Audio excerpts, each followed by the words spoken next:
That's my favorite aspect of the film, is when people look into the lens and go, it's not often you get that in a documentary. You know, when MTV makes a documentary about a band, the band is over there. But what excited me about this footage was that the camera was right inside the band. And for me cutting it 20 years later, as a 50-year-old suburban dad, it was like cutting a movie about somebody else's life. But it was exciting to look at that footage that is so first-person singular. You know, the kids would call it a first-person shooter game. It's like it's a very subjective experience. And that's why when you watch the film, some of you might be disappointed that there's no useful information. There's no analysis of the contribution to music of the Police. There's no examination of the creative forces or any of that stuff. It's just a visceral experience. It's the ride. I hope you enjoy it.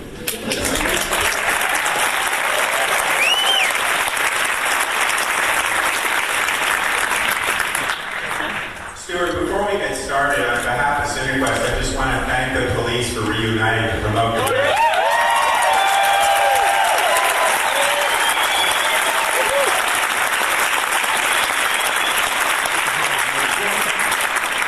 I'm pretty happy about it too.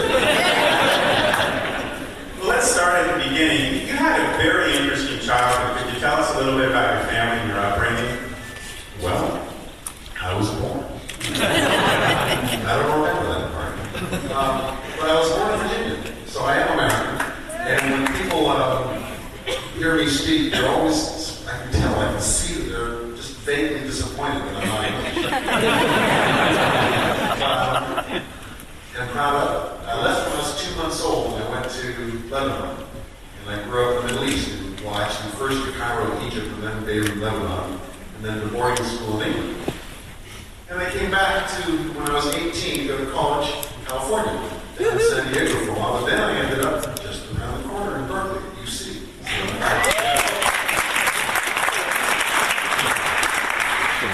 If it had been the University of California of San Jose, that would have been a much bigger one. That's it. So, it was going great until we got to the Berkeley part. You have said that you love having a welter of widgets to whack. And where did that interest come from, and how did you become a drummer? It kind of came out and got me. My daddy was musical, my grandmother was musical, and her father was musical. So I come from a long line of music. But my older siblings, I was the youngest of four. My father put musical instruments into their hands as they went by, and none of them took. My two brothers had really good ear for music, and they listened to it a lot, but they could never get anything going. They could never actually play them. And so by the time I came up, the house was full of discarded musical instruments. And I picked them up and started playing them. There was trumpets. My first instrument was a trombone. Yeah, it's jazz player, which is why I'm kind of new to this stuff. And guitars and so on. But it wasn't until a buddy of mine had a Slingerland catalog. That's a brand of drums. I don't even know if they exist anymore. And this book of drums, drum sets, all shiny and gleaming, and the cool thing about drums is they're really easy. And that's sort of why they stuck. I'm a frustrated guitarist as well. I could have taken a right turn instead of a left turn, and I could have been a guitarist. I ended up as a drummer and a frustrated guitarist, rather than a guitarist and a frustrated drummer. I guess it worked out. although, as I tell young musicians today, get on the mic. Because both the drummer and the guitarist work for the singer. We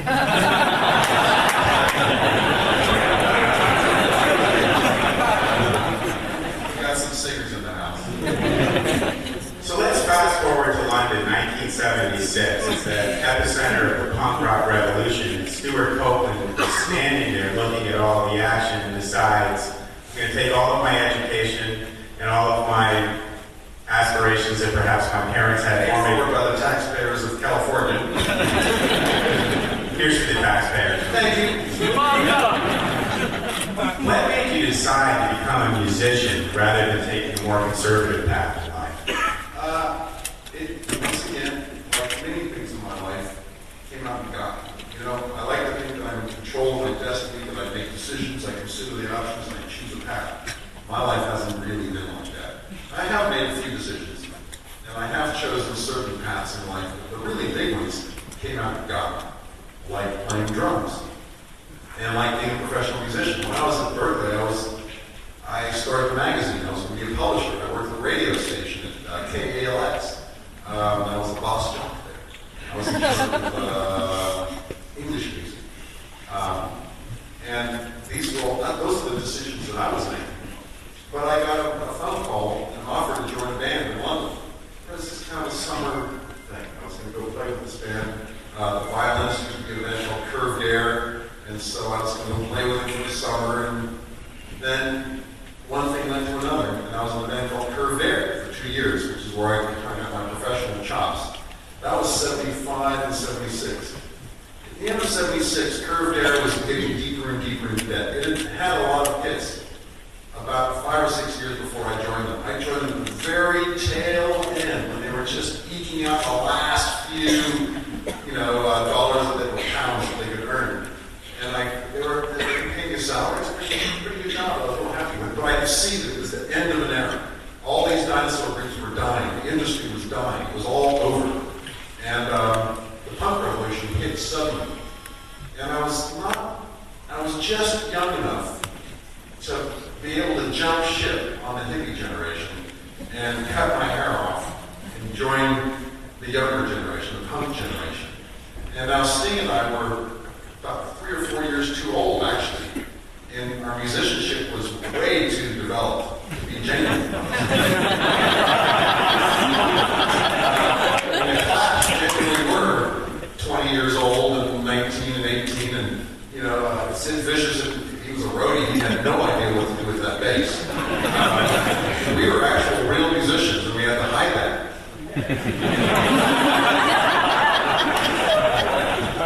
Actually, you may think I'm joking, but it's true. We had very strict rules in the police. Because we were a punk band, we had to cut our hair.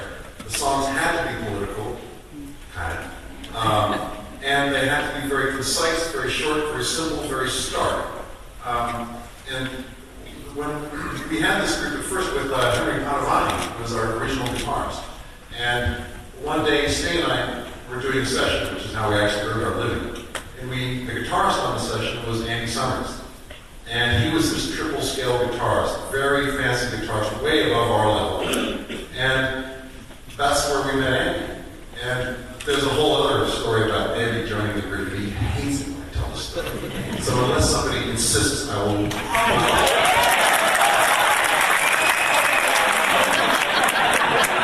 I was going to talk about something else, but you forced me.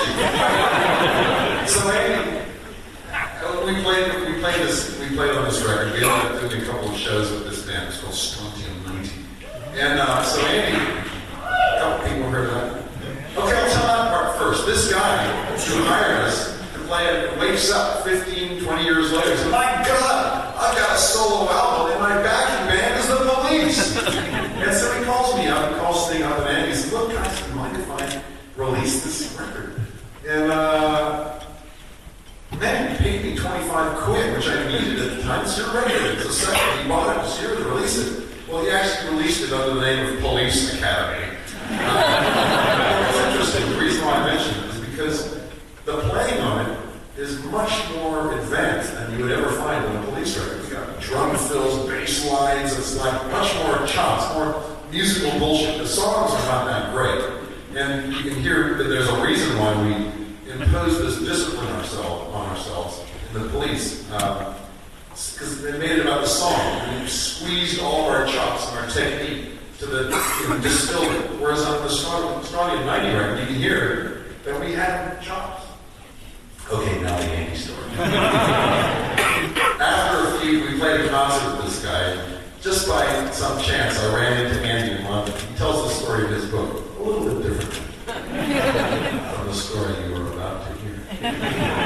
It's very quick. He pulls me into a cafe, and he says, Stewart, you and that bass player, you got something. I think you got a future, but you need me in the band. I accept.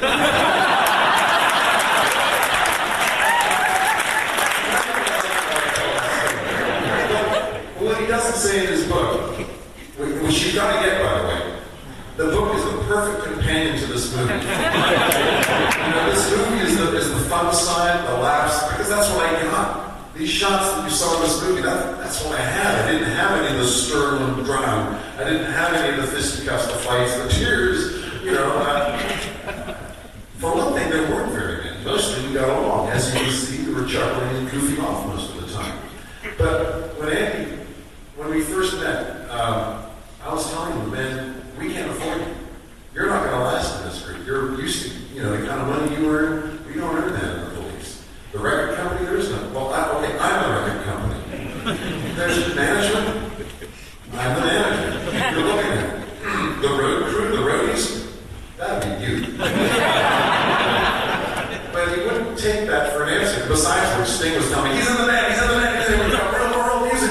I don't care, I just thought he would join the band and leave a week later. And so I resisted because I just didn't think we could afford it. But Andy insisted and Sting insisted, over my better judgment. He joined the group and he told me that his first mission was to nuke the other guitarist, which took him about 2 weeks. And it was, as I said in the film, Andy's harmonic sophistication, which woke up Sting's dormant songwriting. When I first met Sting, I saw him as a bass player.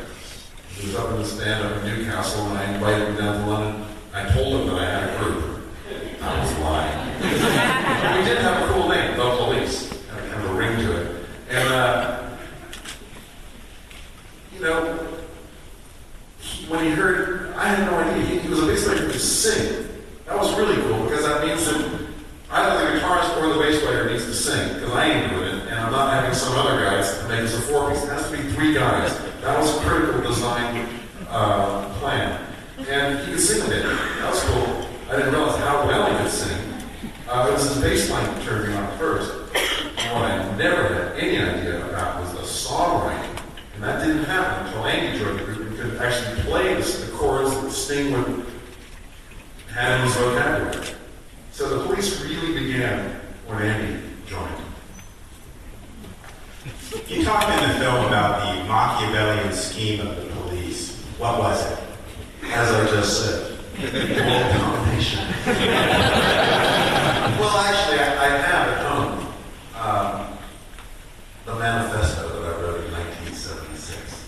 It's very charming. We don't care about, I can't even remember, it's kind of pathetic. You write these things when you're young and actually believe them. It's sort of cute. Sort of like, I remember distinctly Sting saying that he will always carry his bass amp, because that's part of his job as a bass player. I don't even believe it then. See, what Sting, my dear friend Sting, who I hold in such high esteem, he was an arrogant prick. The day he was born.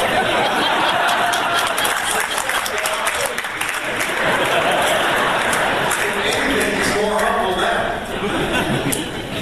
Well, are there any drummers out there? What really matters in a band, and that is the drummer's contribution. Clearly, you were a defining element of the Police's sound, and I wondered if you could tell us about how you developed such a creative approach to the drums that appealed to everybody around the world. Same way everybody else develops whatever talent they have. I just got lucky. I think possibly one factor that made me a little bit more lucky than others is the strange cultural environment in which I grew up, which was surrounded by Middle Eastern music, which is not better, which is different.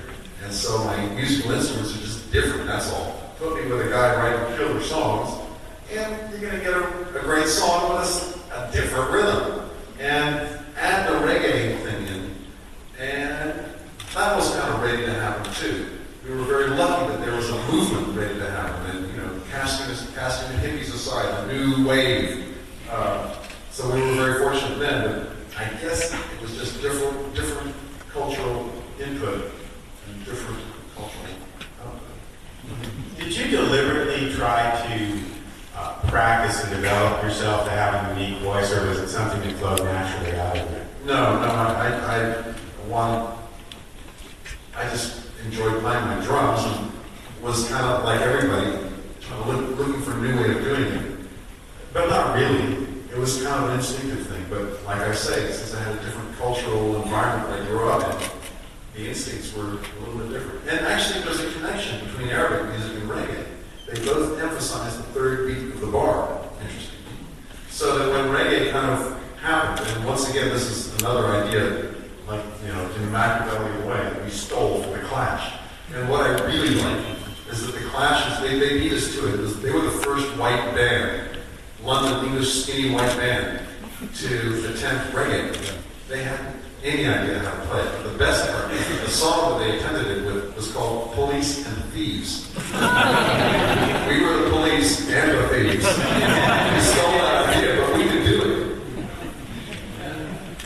What would you tell artists out there who are trying to develop a unique voice? What would you suggest that they do? Well, listen to other influences. Listen to stuff that necessarily isn't about whatever instrument it is that you want to play, but just different cultural input will result in different cultural output. I guess same answer.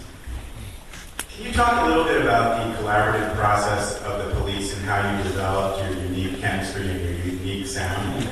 One claw to the jugular of that other guy.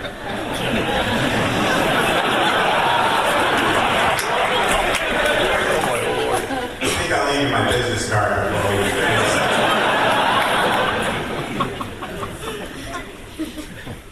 You noted in the documentary that you used your bus as a place that you could get weird and dig into artistic mysteries. Do you have any specific stories about those events that you'd like to share?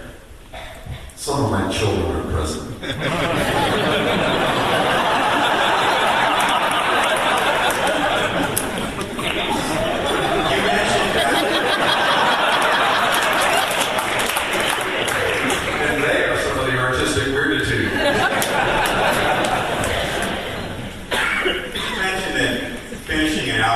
Sticking a monster in a bottle. Were you more comfortable in the studio or on the stage, and why?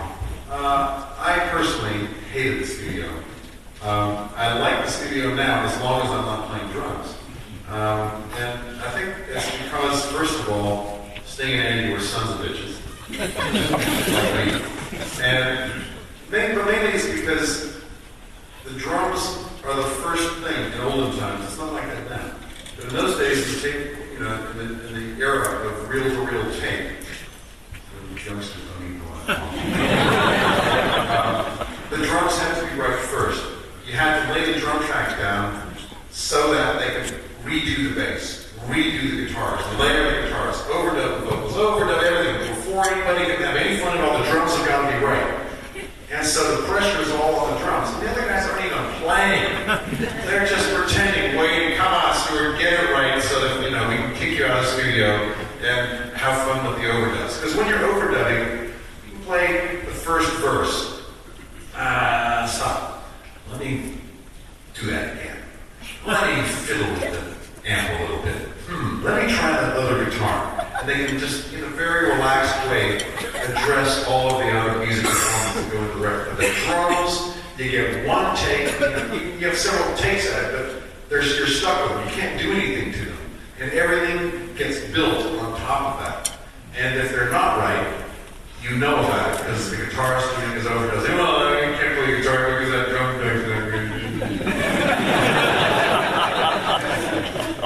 and everybody's in a hurry for you to do. It's just not really fun. Guitar overdubs. I love to do guitar overdubs. Andy, move aside. I'll play the guitar overdubs. And in the early days, he let me sometimes. And so it's just by virtue of my instrument. It's not fun to record drums. Nowadays, with Pro Tools, you can record everything, add the drums at any time you like and cut it up. You only need one good bar, and you can loop it.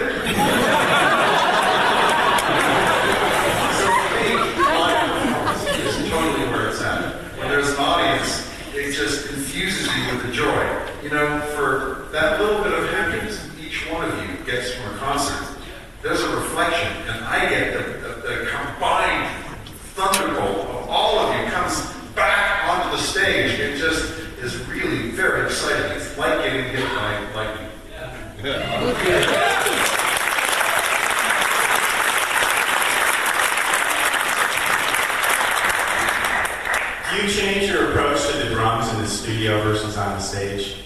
I'm just a lot grumpier in the studio. It was very interesting in watching everyone stares, to see how you were a fledgling band trying to find your sound, and then gradually you became obviously very successful and popular, and you talked about the pressure to create hit songs once the band started to become an industry. Creatively, how do you manage that kind of pressure and still be able to find your creative voice and produce good music? Well, in our case, our remedy was to start recording distantly down in the Caribbean, 12 hours flight from the nearest record company office.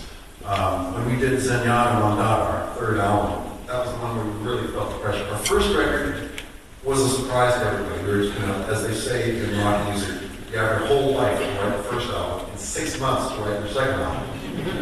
And so the first album had a buzz to it because we were in the studio and it was new. The second album, we had just toured in America, and we could feel that we were picking up steam. We could feel that we had some momentum. We were hot. We got in there. Sting only wrote maybe 3 or 4 great songs for that. The rest of it we just made up. We all made up kind of on the spot. We had so much energy going. That was, I think, our best album. Was the second album, We Got It a Block. Then the third album,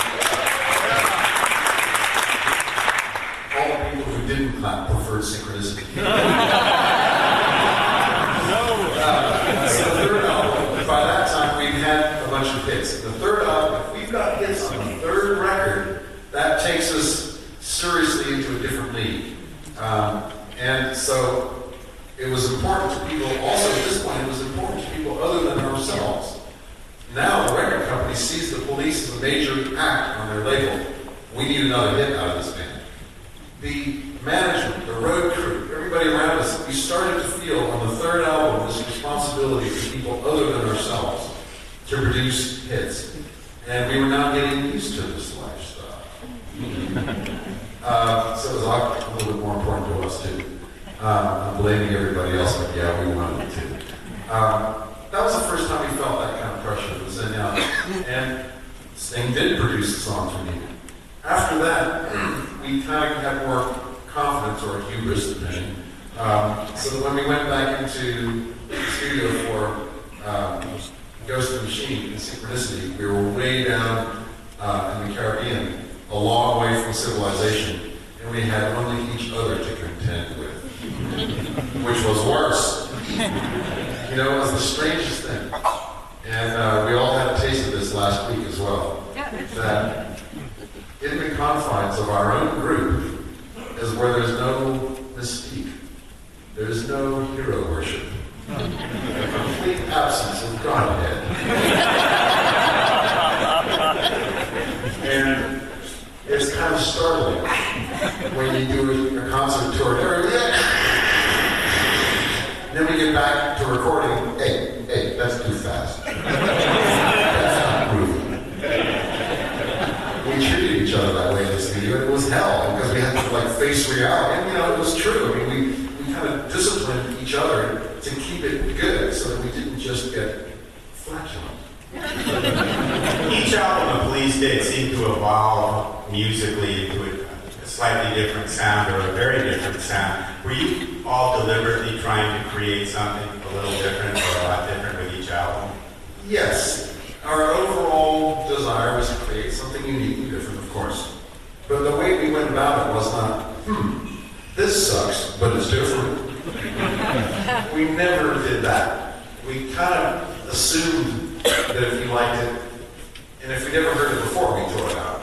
But we would never follow a thread just because it was different. It was if you liked it. And sometimes if you liked it, but we hadn't heard, it sort of sounds a little bit like the Monkees. I would throw it out or change it. But never really, like being different wasn't the deal. It was just, following, doing stuff that we thought was cool. It's pretty much the size of it. It's just what we thought was cool. From watching your documentary, it seems like climbing to the top of the music world was a lot of fun. It was something to take pride in, but it also seemed like there was aspects of it that were very personally challenging. Can you talk about some of those? Well, it is weird. And when you read about Britney Spears and the the tabloids and so on, I have a lot of sympathy for it, because I know how weird it is. It's very strange when your words have resonance beyond the sound coming out of your mouth. They get printed, they get splashed across the tabloids. Your actions are of interest way beyond your own world. And you see, and the kid you went to high school with reads about you, and whatever you've done, the thing you said, it makes you a little crazy. And I think I mentioned this in the film, where now your old friend calls you up, and since your phone has been ringing off the hook, you've changed your number. And a wall goes up. And pretty soon, your old friends can't find you anymore, because you've got this wall to keep this input.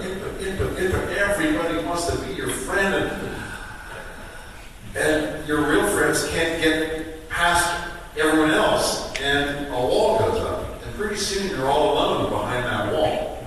And you don't really have an idea of your real value in the world, because you know that it's all pumped up. And you know that it's not your personal qualities or anything real. What is real? Who am I? What actually is me? You see this avatar up on the screen, on the front of a magazine, on TV, wherever. You see your picture with people, the fan hysteria, which you saw in this film, and you wonder, what is that? Who am I in all of this? It's a very strange sensation, and I'm beginning to discover this again, actually, to personally be the beings inside the can. And on an aside here, it's easier when you're 25 and pretty than it is when you're 50-something. Last week we're up there, we're like doing a photo session, we're all there, this is the big shot that everyone's going to be using, we're there like that. It's not like when we were kids, you're makeup artists and hair, oh my God, and I'm like, here I am, father of many, suburban dad,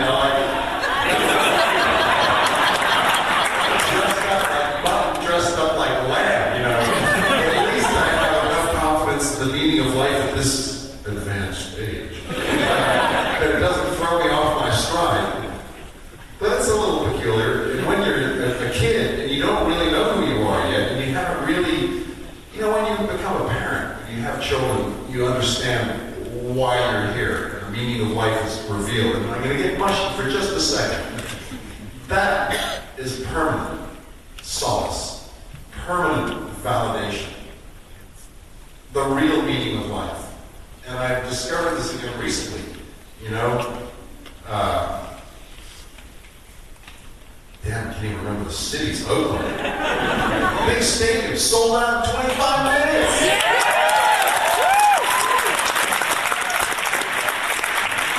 When I heard that, my heart raced for about an hour. 2 hours, for an hour. Yeah, we sold out. Hey, yeah, baby. 2 hours later, yeah, man, it's really good. By the end of the day, a week later, I need another one. And the same with the Grammys. They're up on my shelf. I walk past them, I look at them, zip, nada, no reaction, nothing. I look at my kids, my family, my life, my wife, my life. That has real meaning. And all that weirditude, Brittany doesn't have that yet. She will, give her 10 years, and I hope she gets through this. But when you're young, it's very, very weird. And so we got to cut these young pop stars some slack.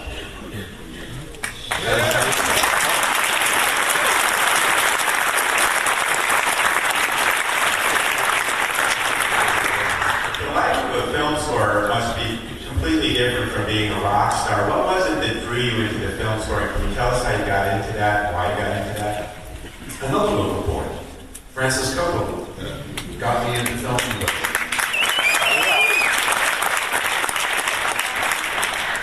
And that was another of those things that just happened. He called up and said, want to do this? Yes! And I didn't know how to do it, but he taught me. And he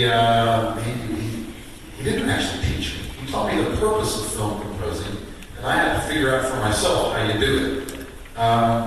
But the important part of the lesson was why and the purpose of it. And in the film, he has a scene.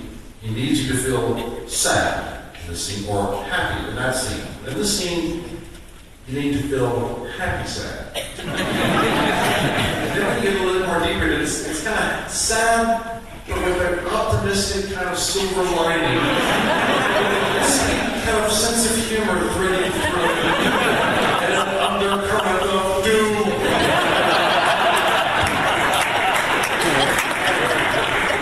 When you accomplish all of this with just 2 chords. And you need to take those 2 chords into a verse, chorus, guitar solo, verse, chorus, and then think of lyrics that rhyme, and then write that goddamn 3rd verse, which is always a problem. There's a couple songwriters in the house, I can tell you. In film music, you just get that little moment, that little turn of the plot, and all you need is maybe 15 seconds of music that just like hits that emotional spot. And it was Francis who got me into that business. And boy, I've had 20 years of great fun, deep immersion in that form of art. Very collaborative, very engrossing, very rewarding. Can you talk about a film score that you did and the process you went through of one of your favorite film scores so people can understand the process and how Stewart Copeland functions as a film scorer? Well, every film is different. That's one of the good things about film composing, is that films cover every walk of life. Some are romance, some are comedy, some are thrillers, some are other things. Just every human emotion, there's a film about it.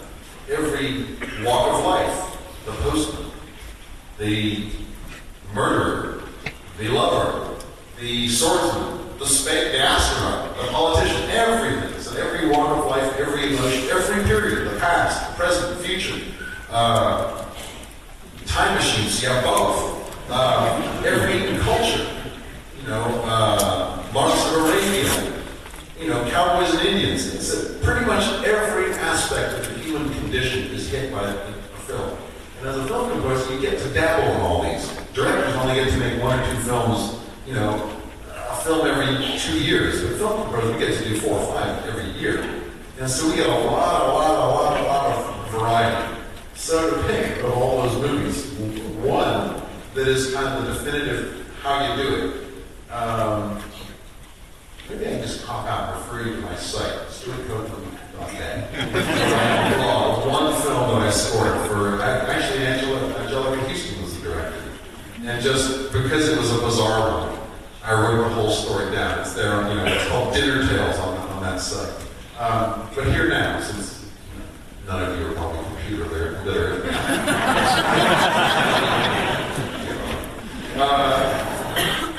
Just in general terms, the process is this. Getting hired, which is a meeting with the director. And usually, even though, wherever you are, there's films that I really want to do. Oh, please hire me.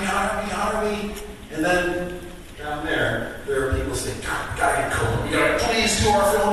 So, wherever you are, whether you're Thomas Newling or Danny Elfman or me or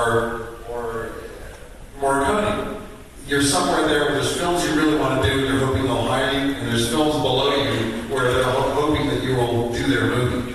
And wherever you are, it's like that. So there's getting hired. And you have a meeting, you read the script. Sometimes you go and you can actually look at scenes of the film. They usually haven't finished it by then. So you look at scenes to see if the characters are charismatic, that they really do represent the quality of the script. Many a slip twixt script and screen.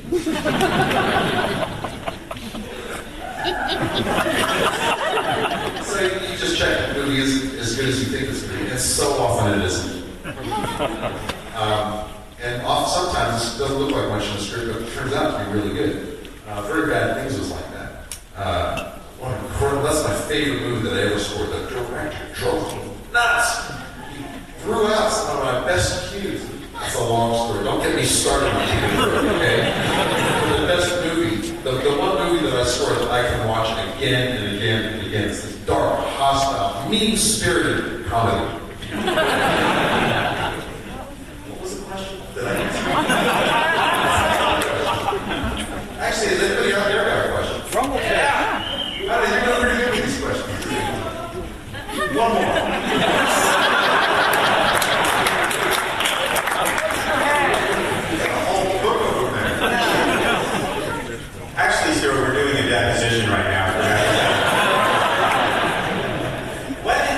Does that mean I have to tell the truth? Not necessarily. Actually, what advice would you give to film scorers about working with directors and directors about working with film scores? How can you facilitate that process, given that sounds like you're speaking in different languages much of the time? Yes. You speak in a different language to your musicians than you have to play to the director for whom they are playing. And I will tell you the story of mine goes blank when he's directed so many films, so many directors. Oliver Stone. He hired Jerry Goldsmith to score that movie, who wrote him a score. Beautiful orchestral score. It just wasn't working for Oliver. And it just had too much luster. It didn't have the atmosphere that he wanted for this world of affluence, but bad affluence, and greed. So I saw the movie and I started talking this off the top of my head. The inspiration came to me. Dogs. Music is too good for these people. Dogs. Snarling dogs. Ripping on each other's throats. Growling. And I could see his eyes lighting up. I got hired right there. That was it. Now, I've used that a few times. And it always gets me hired. But Oliver, I have to say, was the only director who actually followed through. They all say, we want something kind of quirky and different outside the box. They don't want anything quirky and different. They want it right inside the box.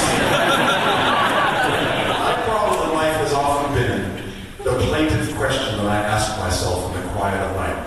Where's the fucking box? So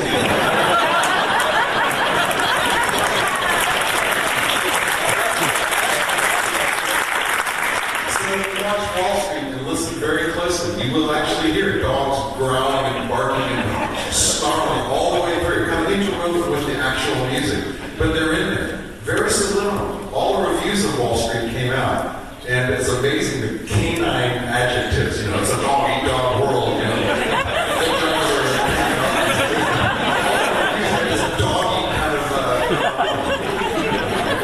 Cinequest is proud to call you a Maverick Spirit winner, and how do you, within the constraints of pleasing the director, pleasing the producers, pleasing the company, find your own original voice in film scoring under those kind of creative limitations?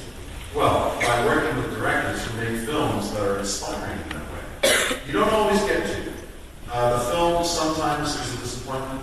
Sometimes the director said he wanted quirky different, where he didn't. He wanted straight. Or rather, the director said he wanted quirky different, but the studio said, "What are you kidding? Dogs? Get out of here!" So I guess the way that you are able to speak with a unique voice. By the way, you're making a good movie, and the unique voice of the composer is not the point of your job as a film composer. Your job as a film composer is to bring to realization the director's unique voice. And I would say that film composing is craft.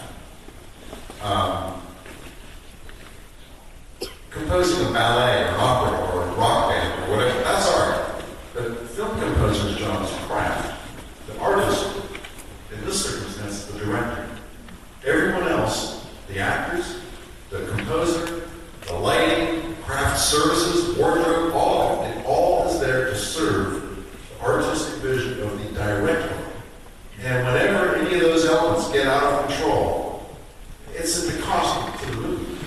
Now, if the director's an idiot, it's going to be only a movie. If the director has a unique voice, everything else will have a unique voice. But it's all in service of the director to make a good film. That didn't get any applause. Musicians hate it when I say that. You can actually have a very rewarding experience within this craft. It's a subservient role, but as a drummer, I'm used to that. It's very rewarding. If you have certain stylistic elements that you are known for in terms of your soundtracks? Apart from dogs. Apart from dogs, any other animals or?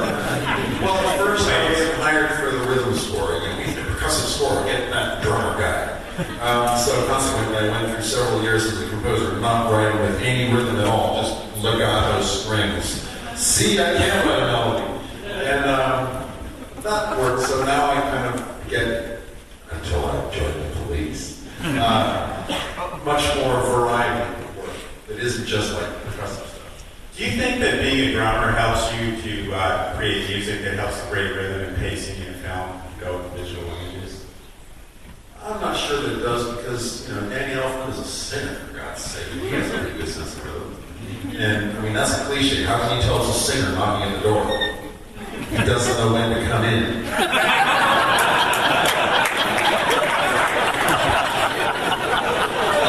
Get me started on the musician choice.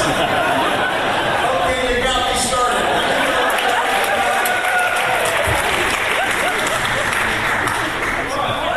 What is road driving guitars? Yes, I am.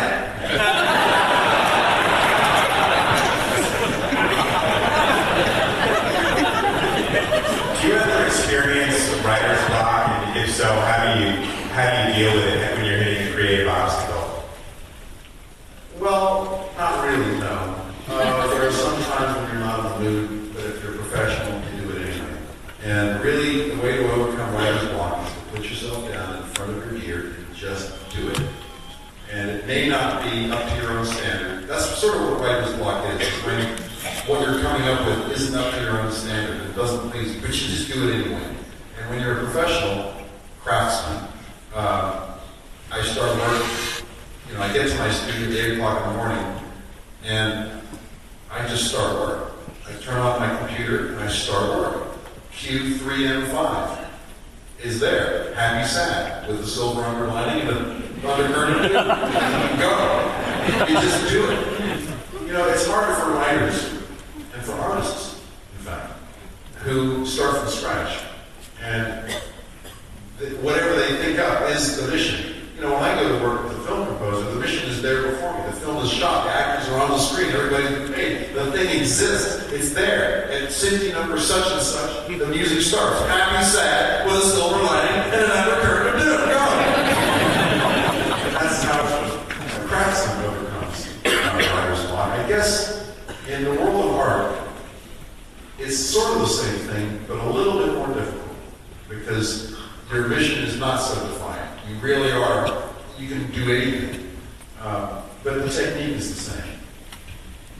You said that music is best when it comes from the heart rather than the brain.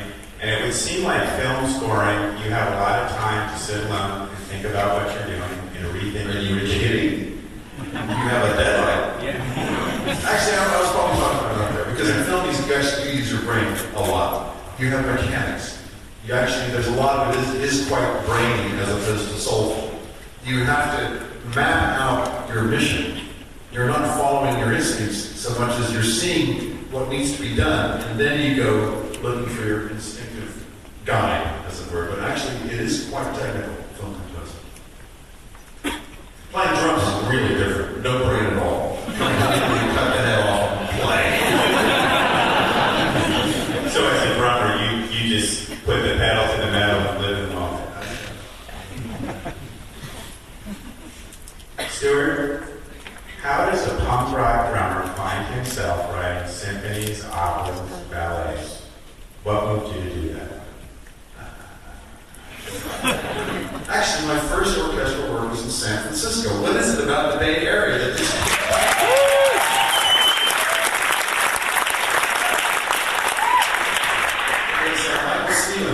San Francisco Ballet, who was the fight director on Rumblefish, who invited me to write a ballet, actually for one of his choreographers, Victoria Morgan, who might be here still today. I haven't heard from her since. But that was the first thing. And once I got a taste of actually writing music that I could hear a full orchestra playing, I am a musician after all. That's the other joke that you've all heard before. What kind of guy likes to hang out with musicians? The drummer. Cliche that every drummer is like, but I am a musician, guys. Come on, let me in the dressing room. And so I guess a certain amount of inferiority complex comes to bear. But once I got a taste for that, those giant forces playing music, and the press conference connected with that, somebody said, Mr. Copeland, you gonna write a book ballet? I said, yeah, sure, when I finish my opera. Next thing I know, Cleveland Opera is on the front saying, Mr. Copeland, when you finish your opera, can we put it on? And so I wrote an opera. One thing led to another. And so I've actually written 3 operas, a handful of ballets, a bunch of different orchestral works, and it's damn rewarding. Not financially, but very much. I love this. How has working as a film scorer and writing symphonies, operas, and ballets affected you as a drummer? Not related. 2 different guys. And that's kind of, I've tried to imagine, it's just some kind of fluke. You know, it's another blessing. Thank you. That they're 2 different gifts. They seem unrelated. The drummer guy and the composer guy don't actually get along that well. The composer guy, I'm writing a piece of music, I'm thinking, I'm not going to let that drummer anywhere near this. But it turns out people like to see me play, so I'll find myself, I'll play that piece, and I didn't even write it. You know, a lot of the orchestral music I write, in fact, very little of it did I write a drum part for. All my scores, there's no line which says traps drums, there's nothing. I just wrote this music. And when I'm writing that beautiful, poignant little oboe line that is so delicate and it just traces this little mysterious melody, and I'm thinking, that fucking drummer. Better not trash this. Okay. We're on the bandstand. The charts are on the stand. The conductor is at the podium. Here comes the downbeat. Now I'm on the drums. Fuck you, I'm here, I'm playing this shit.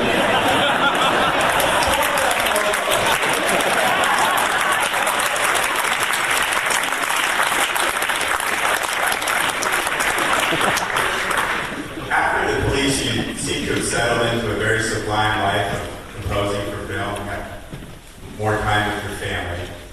And then at some point, you decide that it's time to revisit the police and do your documentary on the police. What were you thinking when you decided to do that? Well, that was another accident. I got the film camera as a fluke, shopping on the road. I got this camera, and suddenly there's this cool toy land. And basically it was a touristic impulse. All this cool stuff started to happen, so I wanted to scrape it off. And, you know, like any tourist, this is really, you know, you want to take a picture of it. And so that's why I shot this stuff. And I went into the shoebox and stayed in.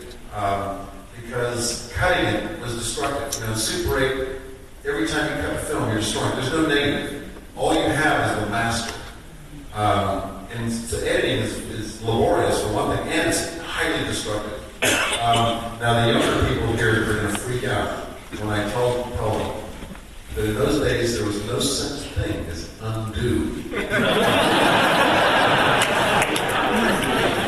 they invented undo, it was a blessed day on the universe. Well, they invented computers, and then they invented hard drive memory.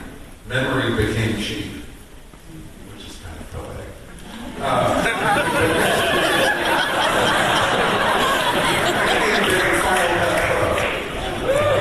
And that's another toy. And I had this toy, and it was all about the toy. This is cool. I want to cut. And I cut some home movies and stuff. And then I remembered that I had some film digitized for my Super 8 collection. So I started cutting in. Now this is really cool. And as I said a little while ago, it wasn't about me anymore. It wasn't a walk down memory lane. It wasn't nostalgia. It was just, wow, this is great footage. It could have been somebody else's band. Great footage. And as a filmmaker, as a post-production guy, I had 20 years in post-production. And so I kind of knew how to take elements. And so I, picked up steam and the obsession hit. And suddenly all I could think about was cutting this movie. Meanwhile, I'm still earning a living as a film composer. At the time I was doing a series called Dead Like Me.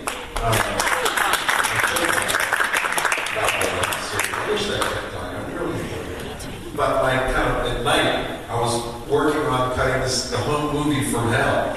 And at first it was just with my buddies. It was just a show to Sting and Andy and the crew and the rest of the family. But it wasn't until Sundance decided in their august wisdom to invite it to their festival that my little movie became a serious thing. And so, I can't even remember what you're asking me. Did that answer? I'm going to have to ask for a readback. That did answer the question, but let's talk about moving from being focused on sound to working with visual images and stuff. Was that an adjustment? Did you enjoy it? Did you see yourself doing it again? Very similar. Very similar. More taxing. The ramifications of cutting a picture, moving shots around, take a lot more mental energy than moving notes around. There's no cost. You change your melody a little bit to accommodate. You've got cool bass lines. Just notice that harmony to accommodate that cool bass line, or notice the bass line to accommodate the cool harmony. Yeah, it's pretty easy to do. It's kind of do it instinctively. But moving scenes around, you know, you have this shot which has an action and a meaning, but I want to replace that shot.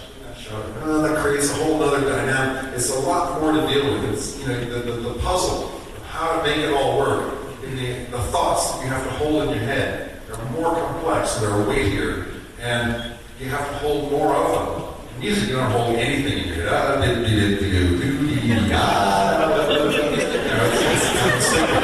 Cutting film, man, takes brain power.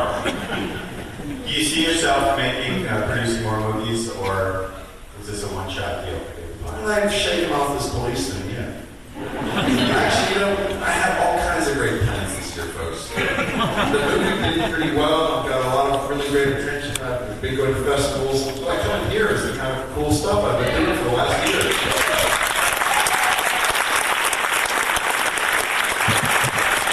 All these really cool things started coming out of it. And all these great plans just got blown out of the water by this police thing. And don't get me wrong, I love it. It is going to be an incredible year. Yeah. I've said this a few times. I'll say it again. We're going to come around the world. We're going to eat your children. We're going to see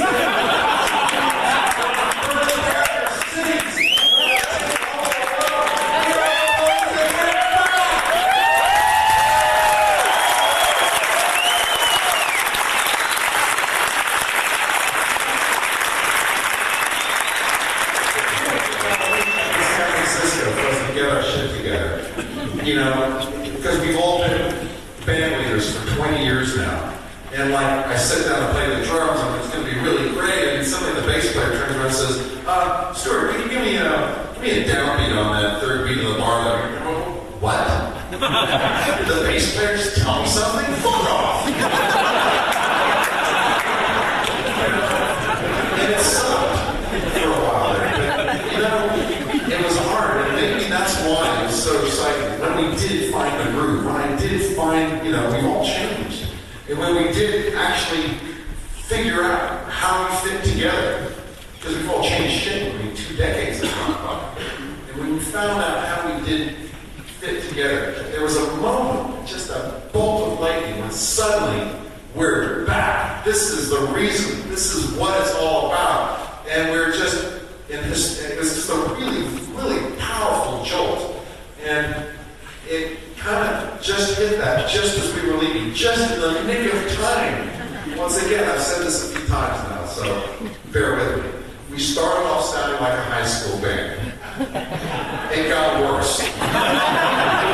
Then it started to get better, and we started sounding like a college band. Then we started to sound like a bar band. We could actually get paid for this. Then we really hit the groove, so that by the time we got to the Grammys, we could sound like a world-class mega band for one song. We got a taste of where it's going to go. You know, Andy has been practicing or something, or eating his Wheaties for years. The motherfucker's on fire!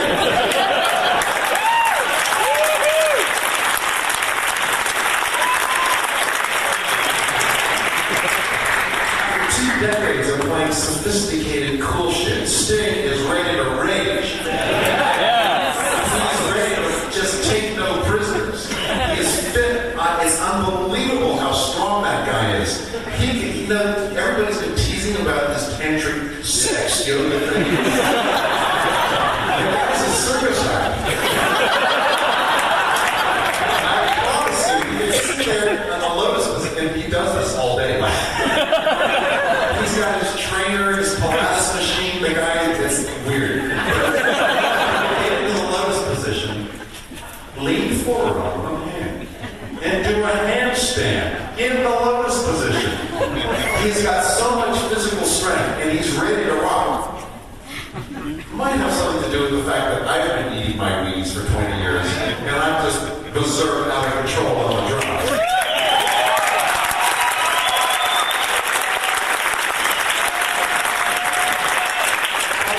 Vancouver, we feel really clearly, we can see, just feel it, that we're going to be stronger than we ever were before.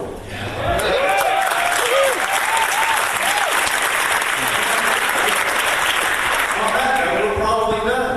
I think we are done, because I just saw a very nice woman standing behind the curtain. And I think we're there. Thank you.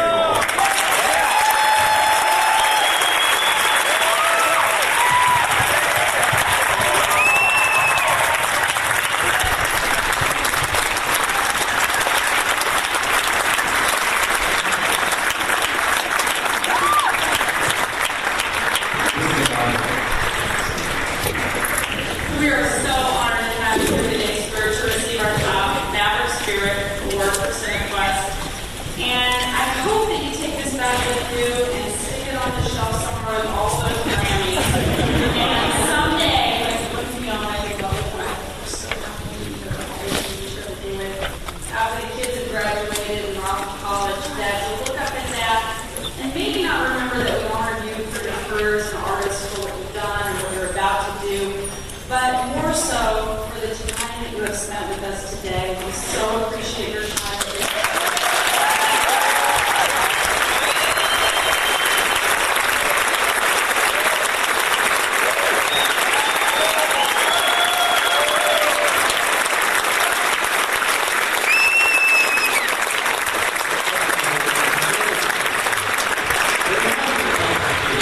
You know, this town, this area, has just been incredible for me. This particular area of the country has always been really good to me, and this just continues that fact. We want